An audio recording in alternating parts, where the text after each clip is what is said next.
Bien, como habíamos anunciado, nos encontramos ahora con Miguel Cardoso. Él es vicepresidente del Instituto de Ingenieros de Minas del Perú. Miguel, nuevamente bienvenido. Y honrando la invitación para tocar este informe que ha preparado el Instituto, que es tan importante. Sí, muchas gracias. Un gusto saludarlos y a todo tu público.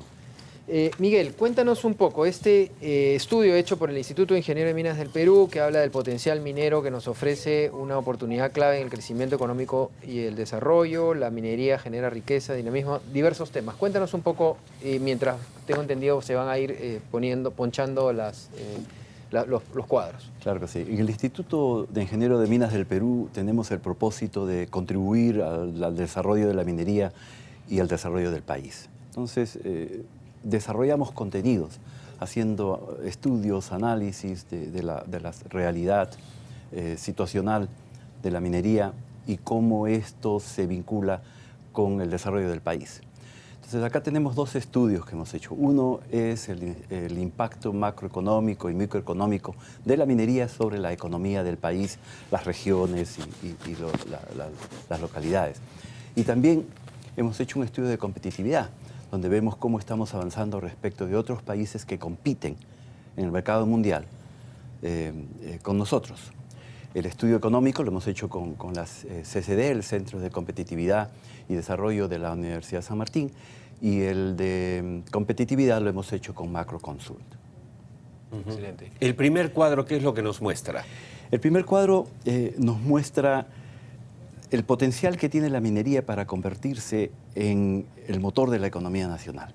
Si nosotros ponemos los diferentes sectores en una figura como esta, mostramos que en el caso de la minería es donde tenemos cerca de 10.000 millones de dólares de inversión entre el 2019 y el 2020, mientras que en los otros sectores es mucho menos.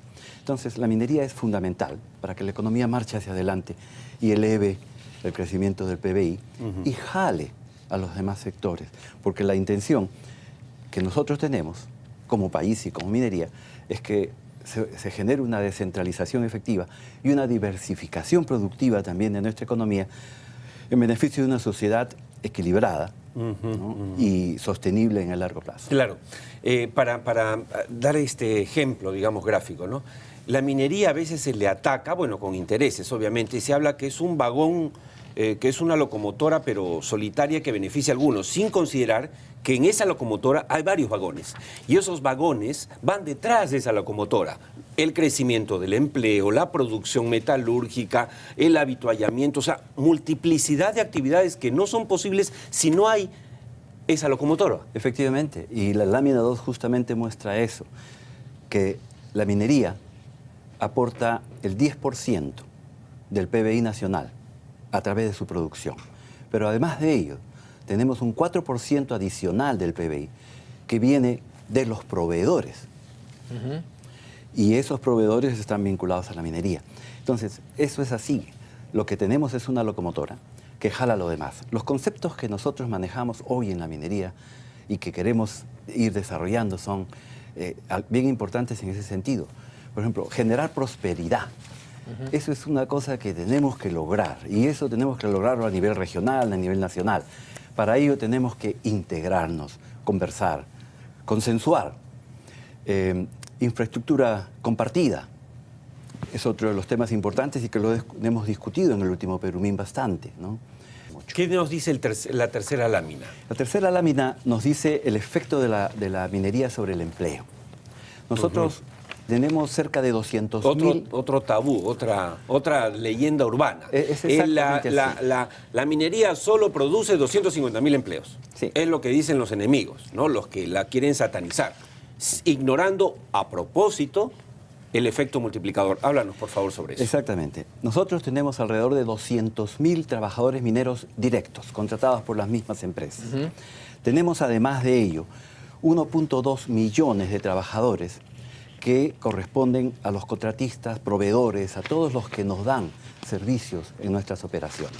Ahora, estos dos en conjunto, además, benefician a cerca de 4.3 millones de personas, que son las familias, las personas vinculadas, empleados de esas mismas personas.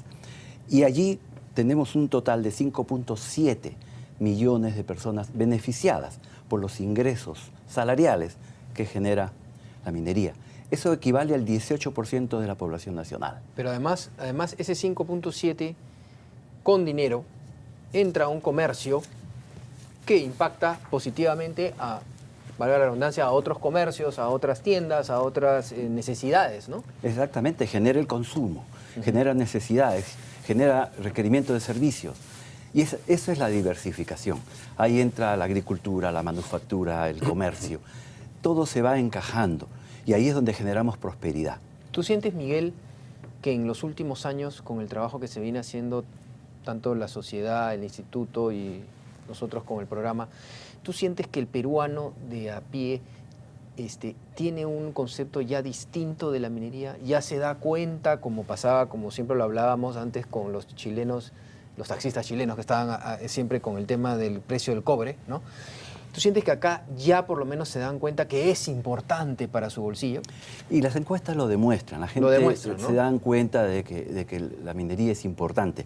Pero también hay una propaganda contraria Claro, colisiona. que en el caso de las comunidades, por ejemplo, levanta mentiras que los asustan, ¿no? Claro. Te van a quitar las tierras, te van a contaminar el agua, cosas de ese tipo. Entonces, cuando uno va a esos ambientes, sí hay ciertos temores hasta que la minería entra. El tema justamente es ese, cuando nosotros ya estamos en contacto con las comunidades y comienzan los programas de desarrollo y desde la exploración, si uno lo hace bien, y esa es nuestra responsabilidad, hacerlo bien, las comunidades comienzan a agradecer el impacto. En el caso de Arequipa, la minería ha favorecido una elevación continua del ingreso mensual de diferentes sectores de la economía nacional. Y en el gráfico se ve, todas las curvas van creciendo. Y por otro lado, hay otro gráfico al lado que muestra el porcentaje de pobreza en la región.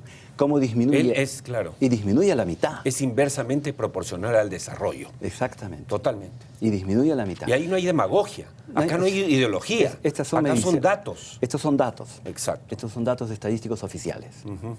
Y en Arequipa se trata de que hemos bajado del 21% a 9% de pobreza. 9%, equivalente a lo que es el nivel de pobreza en Chile. Importante, ¿ah? El cuadro 5, por favor. Y el siguiente cuadro complementa esta información, porque lo que tenemos ahí son dos curvas. Una es la curva de cómo ha evolucionado el nivel de pobreza en el país en los últimos 15 años más o menos. Este es el cuadro 5, ¿no? Ese es Sí, el cuadro 5. Y este cuadro nos muestra que ha venido desde 59% hasta 21%, y ahí un poco que nos hemos quedado ahora por toda la claro. paralización económica del país, ¿no? Sí, claro. Y ahí hay otra curva más, que muestra qué hubiera pasado si en todo este periodo no hubiera habido producción minera. ¿Dónde Interesante. Y hubiéramos bajado de los 59% a solo 36%. 36, claro. O sea, esto es importantísimo como impacto, ¿no? Sí. Y ese es, creo, el mensaje importante, y justamente lo traemos en la lámina 6. 6. ¿No? Acá vemos cómo evoluciona hacia el futuro el PBI nacional. Así como estamos, 2.5, 3%, 30 años para duplicar nuestro PBI per cápita a ese ritmo. Si nosotros usamos la cartera minera existente, nosotros podemos llegar a crecimientos de hasta el 6%, con solo usar la cartera existente. Y eso significaría que nosotros duplicaríamos el crecimiento del PBI per cápita en prácticamente 10 años.Nosotros podríamos llegar a crecimientos que ya hemos tenido, no estamos hablando de nada visto en Marte, lo hemos tenido en el país. Podemos llegar a crecimientos del 7 y el 8%. ¿No? Y esa es la fórmula, y eso es lo que nosotros aspiramos, y por eso hacemos estas presentaciones. Es estupendo. Ahora, ¿Este estudio ha sido alcanzado al Ministerio de Energía y Minas, Miguel? ¿Sí? Ok. Sí. Hace pocas semanas. Sí, bueno, cuando lo hemos terminado. Ya. Bueno, la idea es que lo lean ahora. Sí. ¿Cuál es el cuadro 7? El tema es, si todo esto es así de positivo, sí, es obvio que nosotros tenemos que impulsar la minería. Y para impulsar la minería tenemos que atraer la inversión. Y para atraer la inversión tenemos que ser competitivos. Entonces nosotros hemos hecho un estudio de competitividad y nos hemos comparado con varios países: Australia, Canadá, Sudáfrica, Chile, México y Colombia. Los países mineros. Los países mineros y países de Latinoamérica y los principales países mineros del mundo también. Entonces, cuando nosotros vemos el potencial minero del país, nosotros competimos con Canadá, después de Australia. Australia Sí, es un gigante. sí. Pero después de Australia está Canadá y Perú, y ahí vamos, Y somos superiores a Chile, México, Sudáfrica, Colombia, a ¿correcto? todos los demás. Sí. ¿No es cierto? Y cuando comenzamos a ver los otros factores, la política tributaria, donde somos más o menos competitivos, no nos estamos quedando atrás, estamos en el promedio. La infraestructura, súper atrasados. Eso tiene que ver también con nuestra geografía, pero tiene que ver también con la falta, la deficiencia en la inversión. Vemos instituciones y regulación, estamos en el último lugar. Una burocracia. Eso es terrible. Hoy en día, hablaban ustedes y hablaba yo con ustedes sobre exploraciones, la entrevista anterior, y fíjense, en Chile, Argentina, Ecuador, desde el momento en que una empresa decide perforar, estamos hablando de perforación inicial, la máquina comienza a girar a los 3 meses, máximo. Los permisos son así. Claro. Aquí nos podemos demorar 9 meses para tener un día y ahí nos tienen que dar la autorización para iniciar las operaciones, que puede ser complicada, porque si tenemos el tema de la consulta previa, puede demorar 4 o 5 meses. Y también tenemos el entorno social.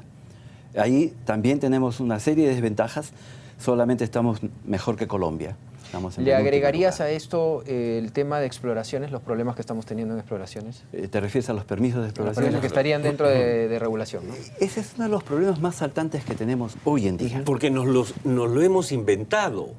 O sea, lo increíble, nos dejaste muy impresionados a Jorge y a mí, por eso te volvimos a invitar hace varias semanas, y nos dijiste, el nuevo reglamento de exploraciones de hace año y medio, 2, que prometía hacer la panacea y que nos iba a hacer despegar la exploración, hizo todo lo contrario. Nos decías, corrígeme, que hasta antes, con la anterior reglamentación, el 80% de los proyectos de exploración eran aprobados en un año, y que ha caído a 25%. ¿Esas son las cifras? Esas son las cifras y eso es lo que está ocurriendo. El gran problema que tienen los inversionistas del área de exploraciones en este país hoy en día es poder justificar sus proyectos con permisos. Si uno no saca permisos, no consigue financiamiento. Ahora, Miguel, para terminar, porque ya no nos queda nada de tiempo, ¿qué le dirías al gobierno que sabemos que hoy en día está persiguiendo a toda forma el tema de mejorar en el tema económico, ¿no? Ya sabemos que el gobierno está muy preocupado por el tema económico y cómo mejorarlo. Yo creo que es el momento en que están escuchando. ¿Cuáles serían los temas de inmediata solución que debe tener el gobierno si es que quiere mejorar el crecimiento económico anual? Primero, facilitar las exploraciones. Okay. Y yo creo que ahí hay que hacer una revisión de conceptos, porque aquí no es solamente qué dice la norma en la letra chica, sino aquí hay que ver por qué está sucediendo eso. El tema de silencio administrativo negativo es un factor terriblemente negativo. Hay que cambiarlo. Hay que cambiar el concepto, mejorar los permisos, ayudar en la parte social. Las comunidades necesitan confiar y necesitan la compañía del Estado. Claro. Necesitan un Estado que demuestre que es imparcial y que hace las cosas bien. Ya. ¿No? Necesitamos mejorar la inversión del dinero que genera la minería y otras industrias como Canon. O sea, ese es el dinero que va a las regiones, que va a las comunidades, que va a la población que está en el entorno de los proyectos. Y si ellos no perciben que esto los beneficia, obviamente se van a oponer. Excelente.